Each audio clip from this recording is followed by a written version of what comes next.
This is Pet Life Radio. Let's talk pets.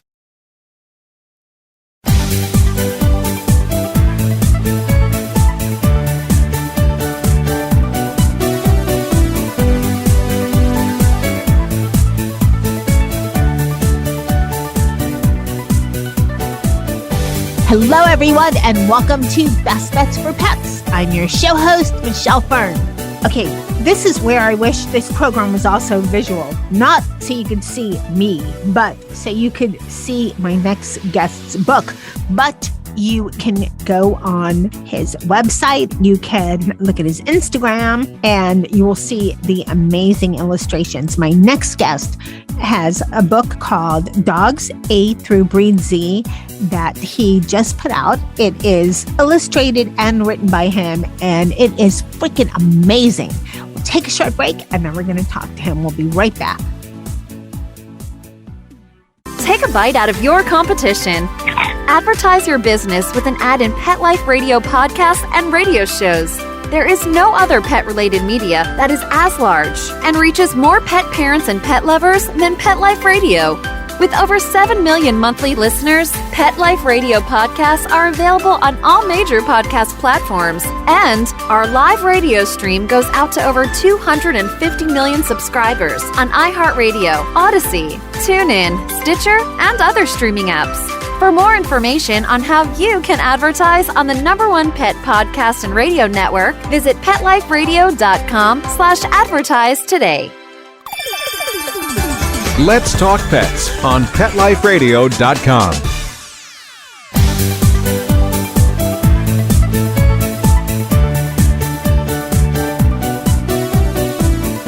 Welcome back, everyone. I'd like to welcome Brett DeWall.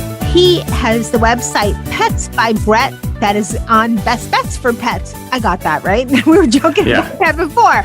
And you just wrote and illustrated Dogs A Through BreedZ. Welcome. Thanks for having me, Michelle. Appreciate being on.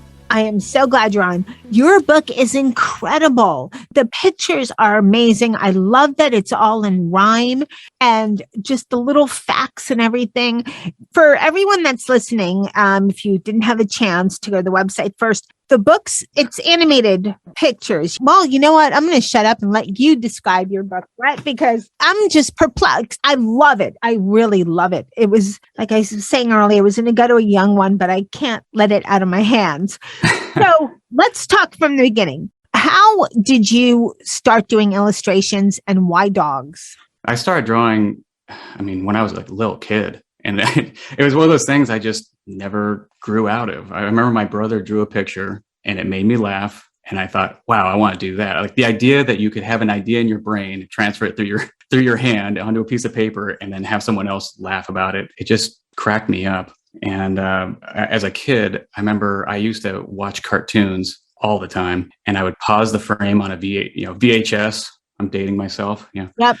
But I would have a static image and I would put a piece of paper up against the TV screen and I'd trace around it so I could learn how to draw different, that's how you draw an ear. Oh, okay. And I taught myself how to draw very early on. Fast forward, 30 years, and now I'm drawing directly onto a Wacom tablet monitor. And I do all my work digitally. And it's just a funny thing that I'm still essentially tracing on top of things and drawing directly on surfaces. But I used to make my own little comic books. I became fascinated with cartoons. And I thought for sure I was going to get into the world of animation. And I went to college, studied illustration. And then when I hit the Los Angeles circuit and tried to get into the animation studios, I was faced with constant rejection. And eventually I ended up finding out that I became a little disenchanted with the world. And I ended up staying in San Diego and worked as a graphic designer. And then I transitioned to a video guy. And then I fell back into the illustration world. So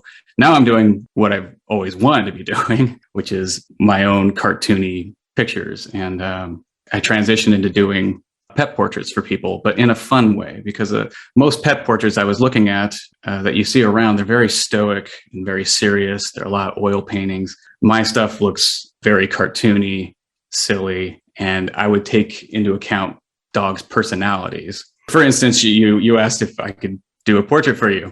Yes. Wait, let me interrupt for a sec. Okay. Sure. So describe this. All right. For everyone, I received Brett's book in the mail, and I was just, oh my God, this is amazing. And, I lost Zeus in August of 2020.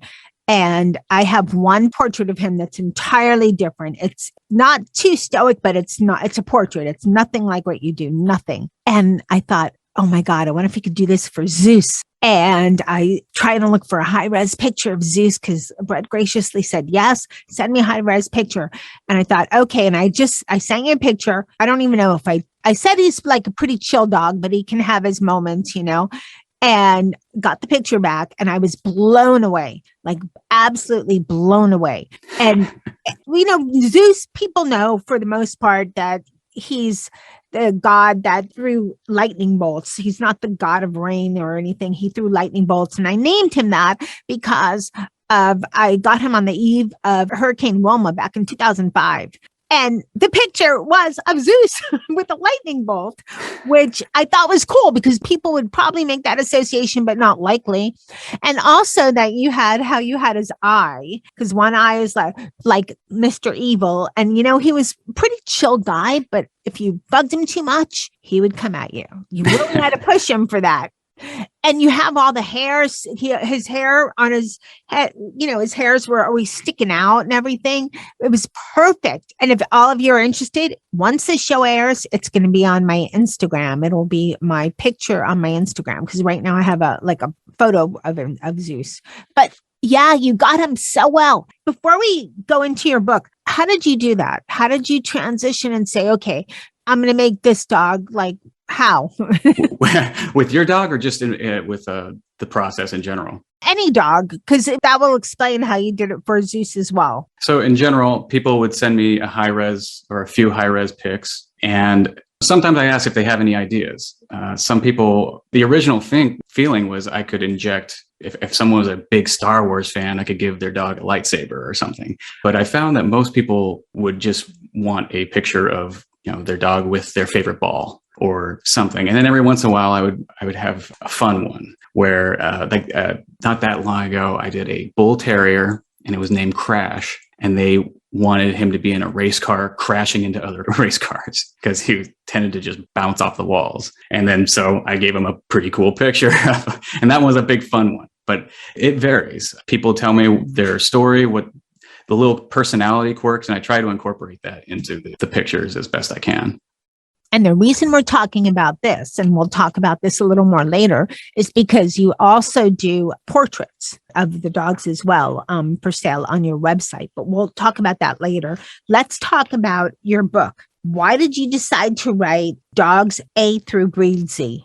The main reason was I was running into the feeling that I was a little out of control. Like if people could come to me and I could get commission work, that was great. But eventually you run out of commissions. It feels like you're kind of hunting for that next job. And the commission process is also a bit on the expensive side. So I was trying to think as a customer, what's an easier way to balance this out? And I had gone to a festival, I had a booth, and I was selling art prints. And I remember this one guy came up and he had no idea what art prints were. And when I described, he was just like, what do you do with it? And I was like, you put it up on a wall and you frame it and you look at it. And he's like, oh, neat. Right. I went, oh, okay. And meanwhile, people are selling shirts. They're selling all sorts of products. So I thought I need to get something I can replicate and get it down in price that the average family can check out my art. And kids' books seem to be a solid choice. And what I wasn't expecting is that when I started writing the thing, I'd be fully obsessed with writing the best possible kids' book I could make. And I completely threw everything I could into it. And I loved it. So now it feels like this is the logical step of where to go. Okay, this book, I have to tell everyone, this book, I wish this was visual, but on my Instagram, which is at Michelle Fern Pet, there's going to be a lot of pictures, not all of the book, because I want you to go get it. But this book is incredible. Besides that, the illustrations are amazing. It rhymes. It felt a little bit, I hate to do comparisons, but as humans, we do that, like Dr. Seuss a little bit. Which I think is a good comparison because he's, iconic. I mean, Dr. Seuss, right? I hope you feel like that. That's what I meant it as a high praise. No, I take that. Between Dr. Seuss and Shel Silverstein, a lot of the classics that I grew up reading myself and what I was drawn to, in my head, my favorite kids' books were the ones that rhymed. And I also love Sunday comics. I loved a lot of punchlines, things that would make me chuckle and want to turn the page and keep you engaged and want to keep turning that page. And so, I mean, the original concept, I was just going to draw a bunch of fun dogs doing various things, and I was going to have a one or two sentence little quick rhyme and just real quick. And the more I looked into every dog breed, I learned all these really cool fun facts. And I was like, I have to put all this in, and turned into what it turned into. It was a interesting process because I didn't completely outline the thing. It was just one thing led to the next, and eventually it just kept tightening and tightening up. There's a lot of things you see about the book. It teaches alphabet for little kids, but for adults, it's just a lot of fun. And especially the facts, the little, interesting facts that are with several dogs. And of course, the pictures are amazing. How did you decide on which breeds? Because my only thing is that my favorite breed is not here, but I still love you. But you have Nikki's breed, which is Havanese, which is unusual, but no border collie. But that's okay. You have everybody else, and you have all these other cool. I like all dogs. How did you decide? So the first step was I just had the structure of an A through Z. Every letter would correspond to a dog breed. And then I wrote out every letter and every dog breed in that letter. And I circled all the ones that I thought would be the most different looking, because I wanted the most variation, to where when you're flipping through the book, you're like, all these are the same. They all come from the same genes. You're right. You're so right. Because that was smart. That was really very smart, because they do all look so different. And there's certain dogs that do look similar, like a Bichon Frise versus a Havanese. And so you have to kind of start going, well, that looks similar. I picked one that looked a little close to that already. And there's certain letters too that there's like 16 breeds that everybody knows. And then there's, the letter U has 2 breeds. And so you have to do a balance I try to balance out familiar dogs that people know versus completely unfamiliar you've never heard of, because they're fairly rare. But they all have really interesting backstories. And I think so long as you present it in a cool way, I think I always end up thinking it's a really engaging book, and you learn more that way, rather than just doing a standard, I'll just do a grab bag of poodle and bulldog and all the dogs that everybody's already heard of. Oh, yeah. But when you throw in like a Utenargan, people are like, what is that? Yeah. And, I see what you mean, because pug is way more interesting than poodle. Sorry for poodle fans out there. And that is part, it was, what would be more fun to draw? What would be a sillier picture? And it's like, I think pugs are pretty funny looking on their own. So let's do a pug this time. But I already have plans on making this a series and coming out with another batch. What about for cats? And cats as well. I have about 6 books in my head. It's just I don't have enough time to flesh them all out all at once.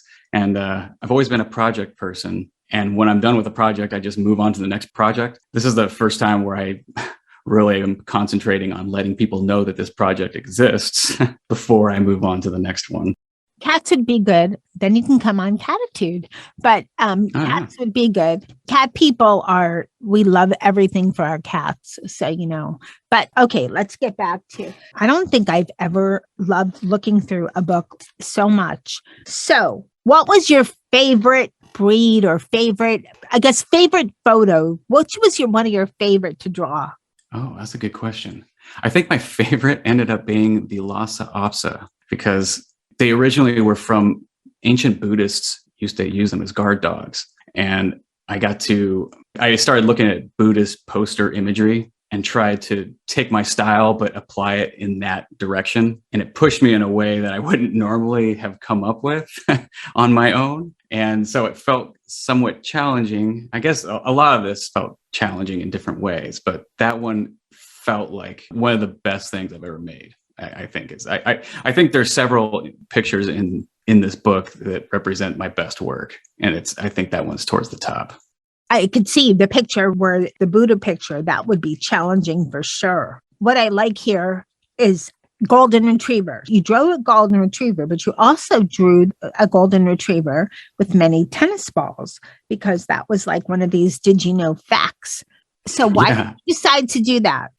That one was actually, I had drawn that picture, I had sketched it before I even thought of doing a kid's book. And when the opportunity came in my head to do a golden retriever, I was like, oh, I have that old sketch. I can probably make that work. And it's funny, I ended up working, I finished it up and then realized that I learned about the record after the fact. And the record was 6 tennis balls. I had originally drawn it with 5 tennis balls. So I had to go back and revise the picture because I'd sent an early copy to my brother and he was very confused. He's like, well, you have 5 tennis balls, but the record says 6. What's going on here?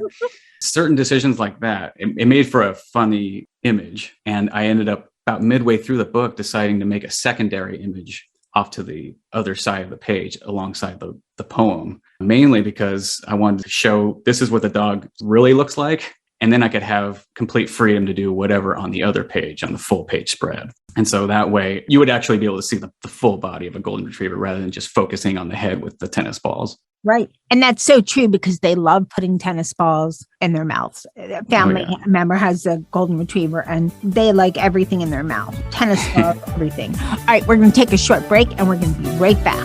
Sit. Stay. We'll be right back, right after we kibble a little with our sponsors. Hey everyone, Michelle Fern here. You know, being a pet parent is a huge responsibility. And since we don't talk dog or cat, we have to try our best to understand what's going on. But, you know, knowing something's up with their health and not knowing why is one of the biggest challenges of being a pet parent. I remember when Zeus had vestibular old dog disease. This happens in the middle of the night or late at night. And of course, that was a huge expense going to the midnight vet clinic and all this blood work and all this other stuff. Boy, if I had Fuzzy then. Fuzzy is a telehealth service for pet parents that offers 24/7 access to personalized pet care from veterinary professionals. From everyday questions to middle of the night emergencies, Fuzzy has the answers pet parents need. Through live chat and virtual vet consultations available to you 24 hours a day, 7 days a week, Fuzzy can answer your pet questions, big and small, urgent and everyday. Fuzzy can also recommend the exact right products for your pet, all of which are handpicked by their established team of veterinary professionals and available at discounts exclusive to Fuzzy members. From getting your pet's diet just right to meeting their middle of the night needs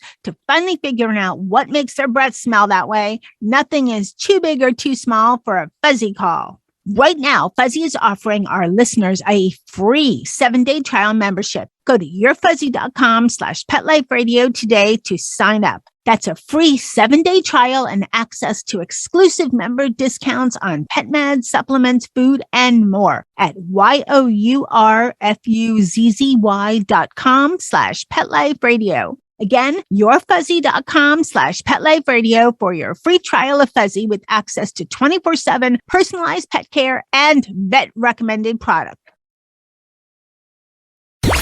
Let's talk pets Let's talk pets on Pet Life Radio. Pet Life Radio. PetLifeRadio.com.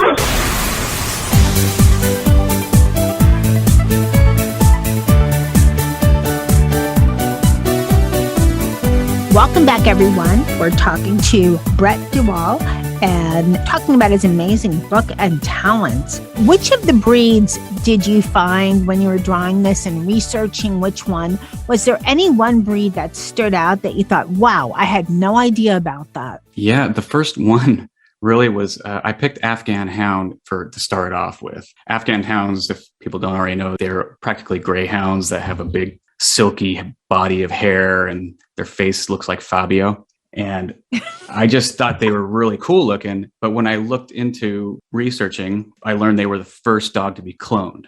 And it was somewhat buried when I found that. And I was like, that should be at the top of the list. That's super interesting. And that spurred on the idea of looking up more strange facts about dogs. And that changed the whole direction of the book and added a lot more of an educational value, and adding in the fun trivia facts. It all spurred from that little factoid. And it was cool because then the next one I had was B for boxer. And I learned that a boxer has the world's longest tongue. It holds the record at 17 inches. That's amazing. Oh my God. How does that tongue go back in his mouth, I wonder? I don't know. I saw a picture of the dog. It's unreal. It just drags along the ground, apparently. I guess. I keep finding new things.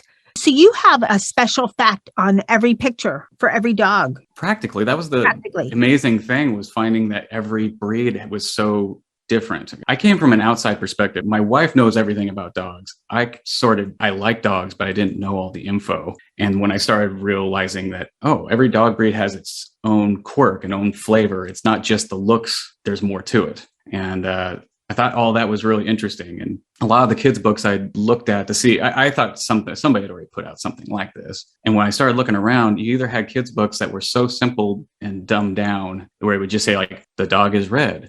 It's red, I said.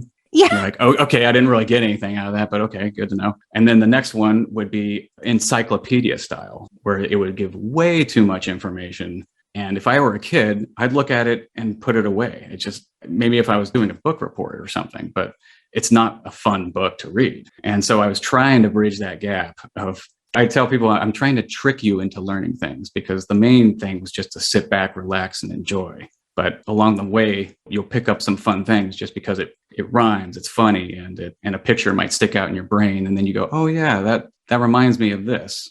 You know? Yeah, maybe you need part 2 with the different breeds, A through Z, and really challenge yourself. Although you said some letters only had 2, so that'd be kind of hard. Yeah, I've already laid out book 2. I'm ready to start. It's in the process, but I am still focusing on letting people know about the first one. It's fabulous. Did you have an age range in mind? Because you say it's a kid's book, but obviously I'm not a kid and I find it fabulous. Is there an age range, or is it just kind of for kids, but everyone loves it kind of a book? I put the age range as 6 to 10, but from what I've gathered, I have people telling me that their 4-year-old loves it. And then I have people saying that their 12-year-old loves it. And then a lot of the parents themselves are telling me how much not just their kid likes it, but that they like it, because there's a lot of kids' books that I don't want to dog on other kids' books, but sometimes they get a little tedious. And exactly, I can hear that through a lot of parents, that it's fairly refreshing to have a book that is engaging for both kids and adults. And the way I was figuring it, I think a lot of kids' book authors and other people involved in that are looking at the other companies, like what's everybody putting out? And they're looking at other kids' books as their competition. I was looking at Disney and Pixar. As a kid, I would be glued to the TV. It's like, how could I pull myself away from a TV? What would get me to be engaged in a book? That's how I'm trying to approach this thing. I wanted to make the artwork look like the best animated movie that's never been made. You know what I mean? It's fabulous. I think next you need hardcover. There's these little steps I have to keep hitting. And that's the next step, is to figure out how to get this in a hardback edition, and then again, maybe in specialized pet stores, and try to get it in some brick and mortar, and just figure out how best to let people know about this. Right. Distributor or something, which is beyond the realms of this show, but we're going to try to get you word of mouth, get you out there. Let's talk about your website, petsbybrett.com. You have a few different things on your site. So can you share some of them? Sure. Yeah. I put it up. It's got a bunch of prints that you can order direct, and it'll ship, and it's just random artwork and things that I thought were funny. But there's also custom pet portraits that you can request, and I do commissions from time to time. And essentially, it's whatever you want the picture to be. I can make it for you. And I'm sure it's going to be growing once your book list. Now, where is your book available? Where can people purchase your book? Amazon.com is that's the place right now. That's the place. Okay. Soon to be, who knows? And your website for people to go to find, they can go to Amazon for the book. And the website is petsbybrett.com. That's right. And you can find me on Instagram, Pets by Brett on Instagram. That's probably where I post the most. Okay. Brett, so you alluded to that you're working on book number 2. Can you give us a little bit of details on what's happening? Sure. At the moment, I've outlined the book. So I have which breeds I have in mind. And I've written 4 poems so far and sketched 1 sketch. So it's still pretty early on in the process. But it would be a very similar vibe of some familiar, some unfamiliar. But this one, expect a German Shepherd, a poodle, and I'm afraid I can't remember if I'm going to be able to do a border collie. Oh, I'm not doing border collie this time either. So you're going to be disappointed with me. I'm sorry. That's okay. You really, my favorite breed, as you can tell from Zeus, is a mutt. And, when I got him, they called him a flat hair retriever. And I thought they made that up because I've never heard of that. And I looked it up and there is such a thing as flat hair retriever. So there's so many breeds that are, maybe you should do a mutt, M for mutt. I mean, I thought about it, but the possibilities are limitless. I feel like that would be book 20, 21 books or something, different mutts. Guys, check out this book. It is just amazing. I love it. It's humorous. It even has pronunciation on how to say some of these, like Ibisenhound. I think I said that right. Yeah, that's right. And, English Mastiff, which that I know. Okay. But I should, right? The guide's working. Pronunciation, there's facts about the little factoids. There's amazing illustrations. And Brett, I think you hit it all the way around. Your book is amazing. Oh, thank you. I love the glowing reviews, so I appreciate the feedback. All right. Well, again, thank you so much. Thank you, Michelle. I really appreciate you having me. You're so welcome. Well, I hope everybody enjoyed this show. I'm telling you, please check out this book. The illustrations are amazing. The text it's just such a gorgeous book, and the illustrations are unbelievable. It's called Dogs, A Through BreedZ, and it's written and illustrated by Brett DeWall. And check it out on Amazon and also petsbybrett.com. And I'd like to thank Brett DeWall for coming on Best Pets for Pets and telling us about the book. Thank you also for that gorgeous, fabulous, amazing picture of Zeus. It'll be up once the show's up. So can't wait to show you guys. And I'd also like to thank my current crew, Nikki, who's a Havanese, and he's actually in the book, not Nikki, of course, but his breed. And thanks to the cat crew that listened while I read the book out loud to them, which is Sammy and Jethro and Charlotte, Dennis, and Molly. And of course, a huge thank you to my producer, Mark Winter, for making me and my guests sound amazing. And a wonderful, huge thank you and so much appreciation for my listening audience that listens to Best Pets for Pets. Thank you so much. We're going on 12 years. Wow. So thank you so much for listening to Best Pets for Pets. And hey, keep listening. You never know what we have coming up next. Let's Talk Pets every week on demand, only on PetLifeRadio.com.